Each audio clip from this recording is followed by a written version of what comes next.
Direct selling के, तो ये लोग बड़े परेशान थे। कोई कानून नहीं है, कोई नियम नहीं है, मनी सर्कुलेशन वाले हमें बदनाम कर रहे हैं, तो कुछ करिए। तो हमने बहुत कुछ सोचा, फिर देखा कि भाई वो कानून लाने में तो बहुत समय लगेगा। तो कानून मंत्री के ऑफिस से बात की कि ये कोई गाइडलाइन से निकाल देते हैं जिससे कि काम अभी का बच जाए, लेकिन जब कंज्यूमर प्रोटेक्शन एक्ट आएगा उसमें डायरेक्ट सेलिंग की परिभाषा, डेफिनेशन आनी बहुत जरूरी है।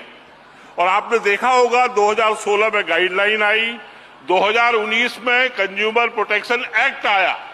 उस एक्ट में, अगर आपने किसी ने एक्ट देखा है कि नहीं पता नहीं, एक्ट देखिएगा, उसमें डायरेक्ट सेलिंग की परिभाषा है। जो पुराना एक्ट था 1986 का, उसमें डायरेक्ट सेलिंग की परिभाषा नहीं है और इसीलिए डायरेक्ट सेलिंग वालों को बड़ी परेशानी होती थी ये व्यवसाय करने में।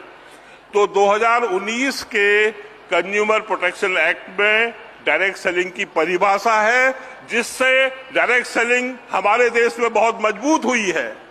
और उसमें एक नेटवर्क शब्द का भी इस्तेमाल किया गया है। तो डायरेक्ट सेलिंग एक नेटवर्क मार्केटिंग है और इसमें अच्छे प्रोडक्ट्स की बिक्री होती है।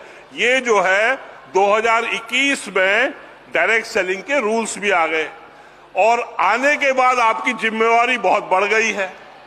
मेरा भाग्य ये अच्छा है कि आप लोग मुझे अभी भी याद रखते हो, और Etsy, association of direct selling entities of India, जिसके आप सब लोग सदस्य हो, उसमें मैं अभी भी काम करता हूं, उनके साथ मैं रहता हूं उस परिवार में डायरेक्ट सेलिंग के लिए। इसलिए मैं बहुत आभारी हूं डायरेक्ट एडसी के प्रेसिडेंट को, जो यहाँ पर संजीव जी हैं, उनके वाइस प्रेसिडेंट, उनके सब जो भी लोग हैं, मुझे ये अवसर देने को। और हम कैट के साथ मिलके, क्योंकि डायरेक्ट सेलिंग एक यूनिक वर्टिकल है रिटेल मार्केटिंग का, इसलिए कैट हम लोगों के साथ है, ये भी बहुत अच्छी बात है।